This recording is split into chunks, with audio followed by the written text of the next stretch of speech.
Good afternoon, sorors.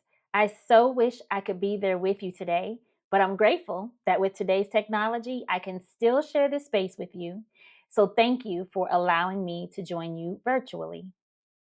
The goal for this session is to leave not only thinking about the power of storytelling, but also about how your personal and professional brand shows up in leadership. And of course, what this means for how you show up in Delta. To get there, we're going to consider how stories shape the way people see us. Because whether a company, a small business, an individual person, or a sorority, how people see us is built on a story. The story shapes perception, and perception shapes trust. So, we're going to unpack what makes up a brand, the difference between personal and professional branding, how our brands tie into leadership and leadership in Delta, and how to ensure we are the authors of our story and our brand, not someone else. To that end, our first activity is first impressions. You are going to see a series of logos on the screen. And as a group, I just want you to call out the very first thing that comes to mind. So don't overthink it, just react. And there are no wrong answers. And I'm going to give you about 10 to 15 seconds on each slide. You ready? Let's go.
All right. So hopefully that was enough time for you to share out the first things that came to mind for each of those logos. And if you need more time, you can certainly pause the video here and flesh it out a little bit more. But usually, when I facilitate this activity, it never fails that some of the responses people share are feelings of excitement or trust, and sometimes frustration and distrust. Other times, it's stories about maybe a store that once felt like joy and escape, but now you can't or don't want to step foot in it because of boycotts or scandals and other controversy. That is the power of branding. One image can unlock a whole set of emotions, memories, and judgments. And the same is true for us. When people see our name and our face, they already have a story that they connect with us. And the question is, are we shaping it or something else? Before we move forward, can someone please share how you would define a brand or branding? And I'll give about a minute for someone to share out. So, how would you define a brand or branding?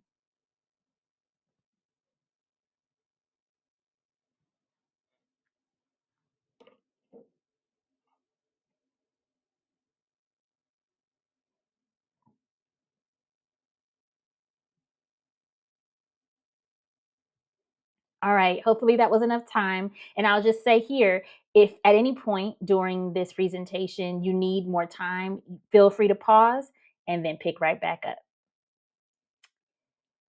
The American Marketing Association defines, and thank you, Sora. Thank you to whoever shared out.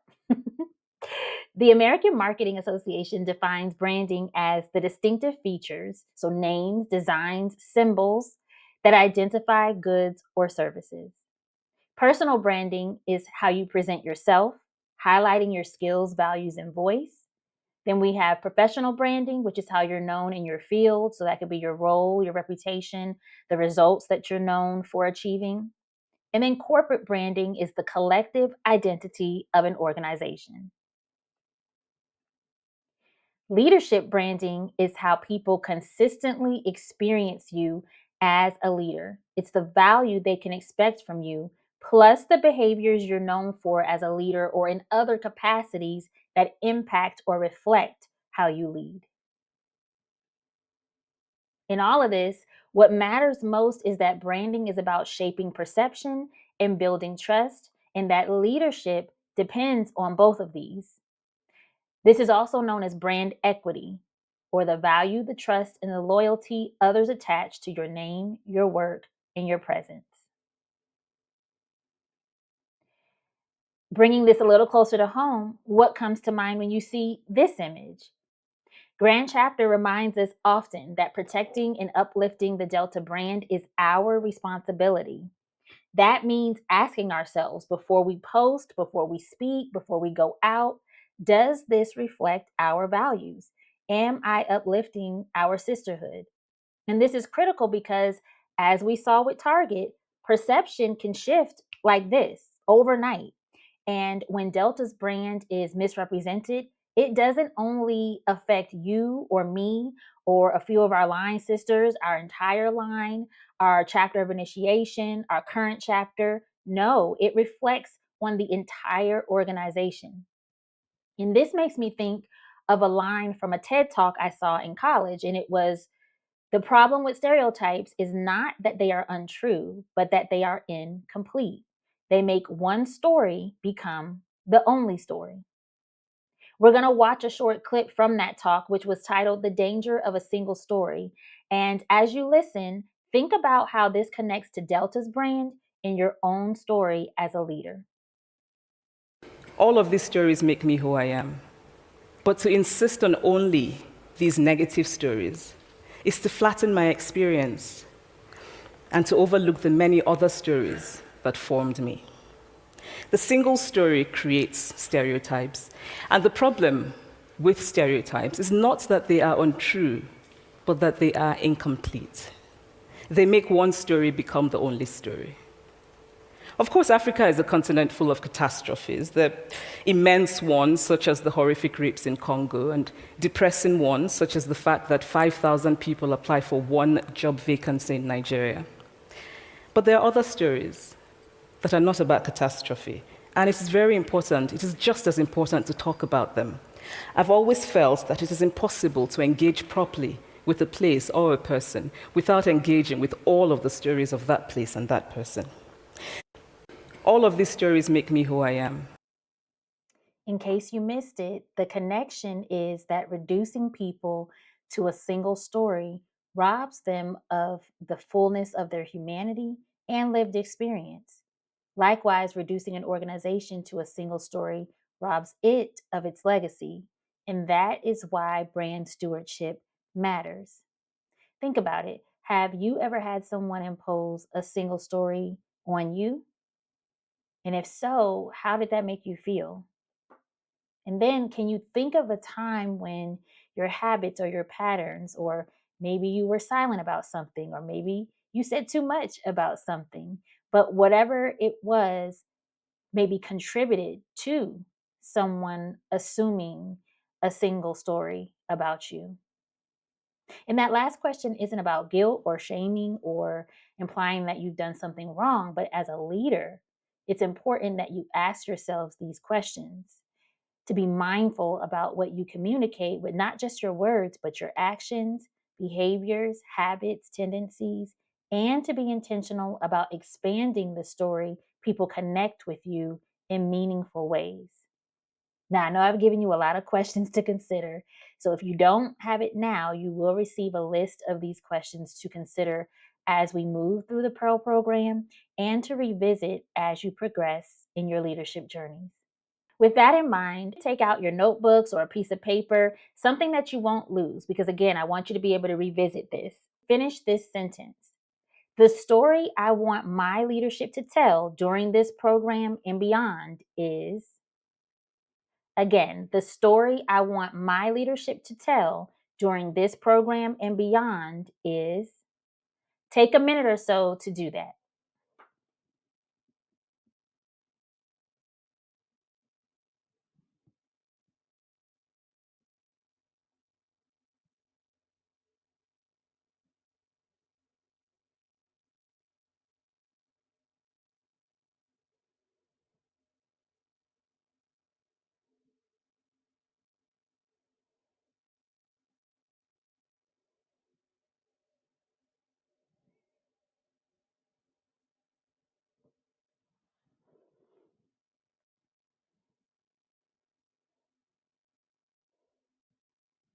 You got about 20 more seconds.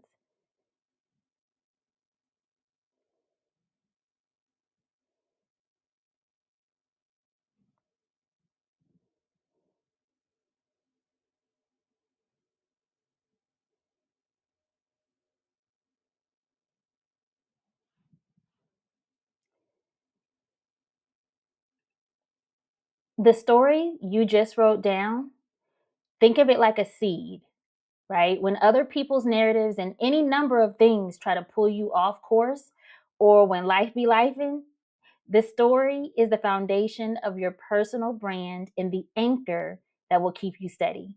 So I want you to carry that with you during the Pearl program, in your chapter, in your career, personally and professionally. Do not let someone else's version of you become the story that takes root.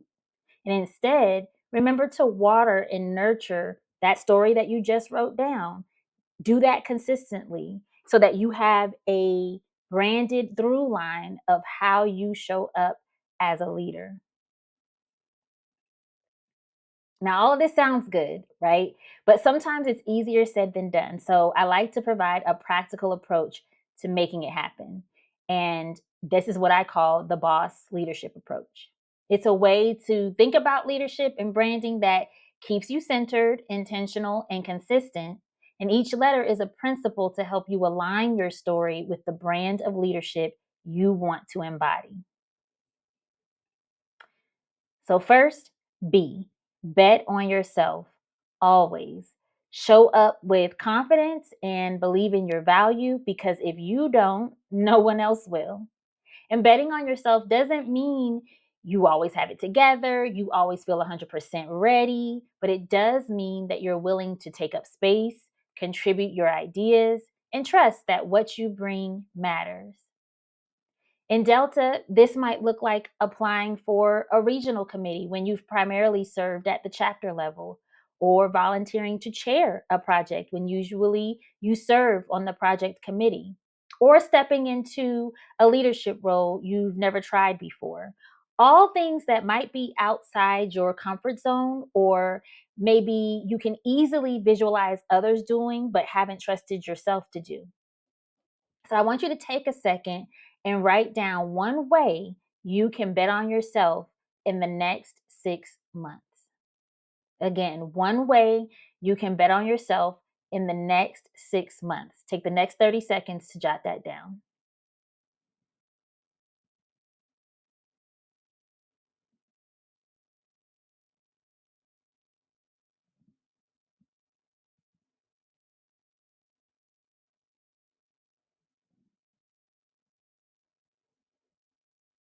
All right, 10 more seconds.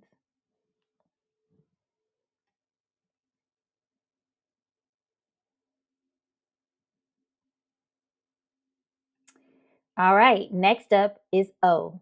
Own your story, not someone else's.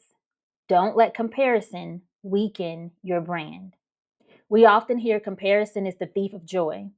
It's that and the thief of progress and strong leadership. Every minute measuring yourself against someone else is a minute not spent building your own edge, which is that unique mix of values and voice and skills that only you bring. Next is the first S, step out on faith, because faith expands your story in ways fear never will. And this means challenging yourself with calculated, aligned risks that stretch you while still making sense. In Delta, that might be saying yes to a committee, again, outside your comfort zone, maybe protocol and traditions, technology, social action, something you've never done, and that you might be a little worried you're going to mess up or embarrass yourself with. But it's also something that, once accomplished, will advance what in business we call your unique value proposition. It's what will show your leadership to be multifaceted and prevent you from being typecast into a single leadership story. So every yes that stretches you plants a new seed and an opportunity to expand what comes to mind about you and your leadership when someone hears your name or sees your face. So, across this program, I want you to be thinking about an area where faith is calling you to stretch. And the second S, self grace. Self grace is what I call a life hack. And if you're familiar with DJ Khaled, I also say it's a major key because it is. Grace makes space for sustainable leadership without burnout. It allows you to lead with compassion for yourself and others. Self grace looks like honest check ins with yourself as it pertains to capacity. And it's also being gentle with ourselves in the wake of mistakes or missteps. For example, refusing to make ourselves small or give up or convince ourselves that we shouldn't even be doing this in the first place just because we made a mistake. It's reminding ourselves that we're human and we're still learning and extending to ourselves the same grace that we so easily extend to others as a leader. And another way it shows up is in establishing and maintaining boundaries.